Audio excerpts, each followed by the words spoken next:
1330 குறள்கள். திருவள்ளுவர் சிலை பிரம்மாண்டமான சிலைகள் எல்லாம் பார்த்திருக்கிறோம். பல அடி உயரத்தில் இருக்கக்கூடிய சிலையை பார்த்து நாம் பிரமித்து இருக்கிறோம். எந்த சிலைக்கும் இல்லாத ஒரு அற்புதம் இந்த குறிச்சியில் வைக்கப்பட்டிருக்கின்ற சிலைக்கு இருக்கின்றது. கோவைக்கே ஒரு மிகப்பெரிய பெருமையாக இந்த நேரத்தில் நான் சொல்லிக்கொள்ள ஆசைப்படுகிறேன். உலகம் முழுவதும் உரிமையை கொண்டாடக்கூடிய ஒரு தத்துவ ஞானிதான் திருவள்ளுவர். 1330 குறள்கள். எதை பின்பற்றக்கூடாதோ அதையும் சொல்லி இருக்கிறார். ஒரு அரசன் எப்படி ஆட்சியை நடத்த வேண்டும் என்று சொல்லி இருக்கிறார். நல்ல குடிமக்கள் யார் என்றும் சொல்லி இருக்கிறார்.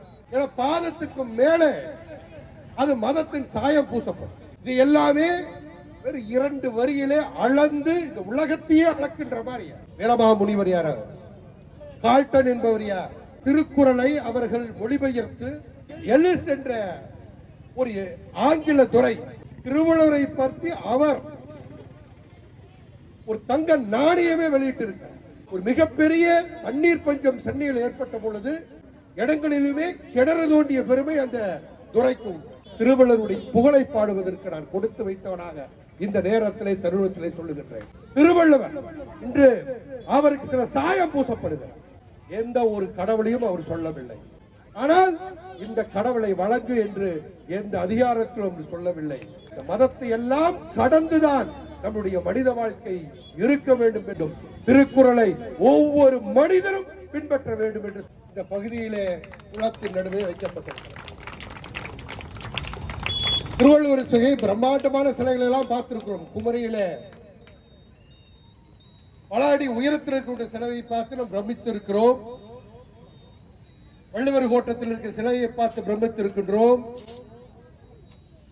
ஏன் தமிழகத்தை கடந்து பெங்களூரில் கூட சிலை வைப்பதை நாம் பார்த்திருக்கின்றோம். அதை கண்டு பிரமித்திருக்கின்றோம். ஆனால் எந்த சிலைக்கும் இல்லாத ஒரு அற்புதம் இந்த குறிச்சியில் வைக்கப்பட்டிருக்கின்ற சிலைக்கு இருக்கின்றது. பார்ப்பதற்கே கண்குள்ளா காட்சி. தமிழ் எழுத்துக்களால் பொறிக்கப்பட்டிருக்கிறது.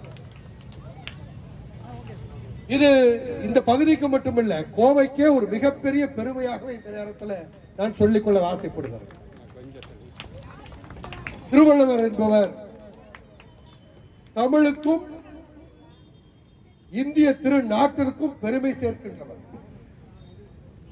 தமிழர் அவரை உரிமை கொண்டாடலாம். அதை தாண்டி இந்த உலகம் முழுவதும் உரிமை கொண்டாடக்கூடிய ஒரு தத்துவ ஞானிதான் திருவள்ளுவர். யாரும் அவரை தனிப்பட்ட முறையிலே இந்த ஜாதியாகட்டும் மதமாகட்டும் இதெல்லாம் அப்பாற்பட்ட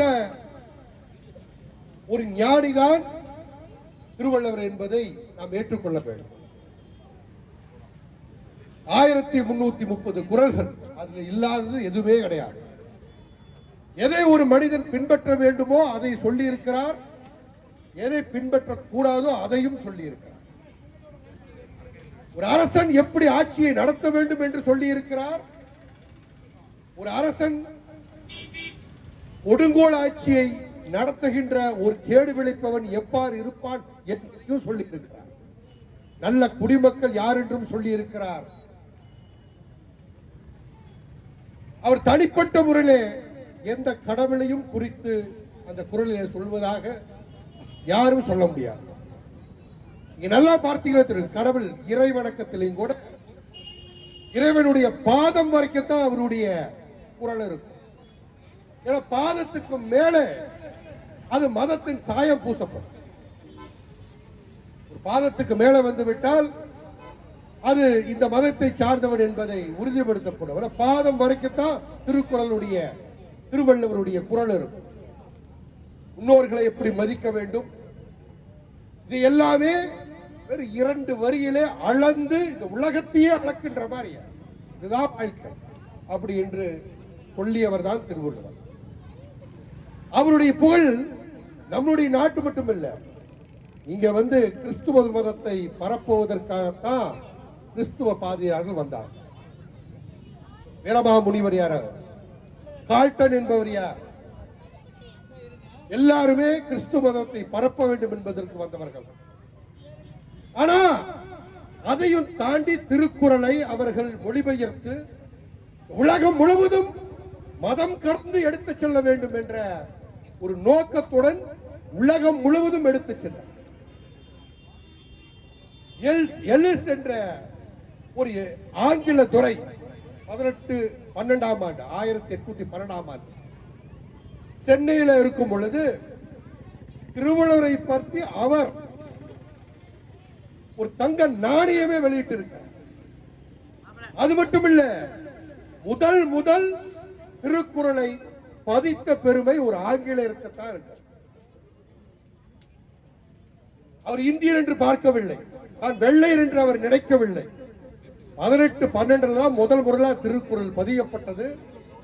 அதில் அப்போது ஒரு மிகப்பெரிய தண்ணீர் பஞ்சம் சென்னையில் ஏற்பட்ட பொழுது குறள் சொல்லியது போல அனைத்து இடங்களிலுமே கிணறு தோண்டிய பெருமை அந்த துரைக்கும்.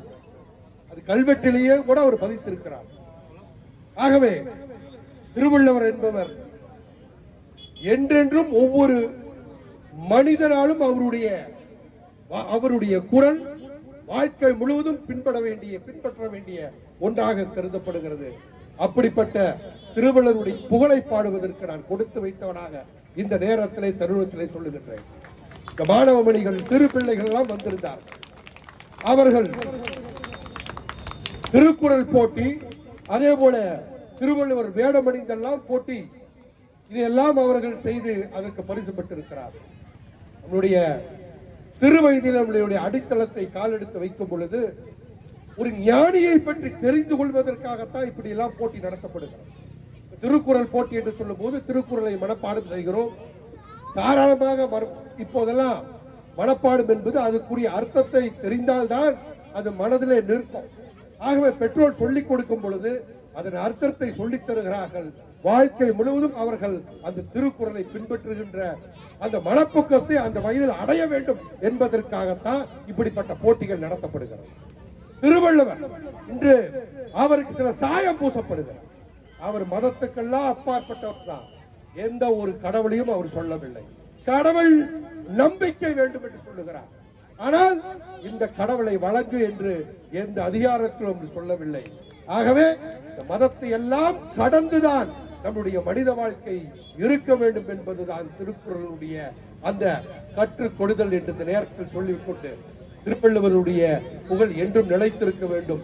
திருக்குறளை ஒவ்வொரு மனிதனும் பின்பற்ற வேண்டும் என்று சொல்லி நிகழ்ச்சியினுடைய ஏற்பாடு செய்த அனைவருக்கும் என்னுடைய பாராட்டுக்களை தெரிவித்து விடுகின்றேன். இந்த சிலை கண்குள்ளா சிலை, இதை நீங்கள் அனைவருமே உங்களுடைய உற்றார் இந்த பகுதியை கடந்து இருக்கிறவர்களுக்கு இந்த சிலையினுடைய பெருமையை எடுத்து சொல்லி அனைவரும் இங்கே வர வேண்டும்.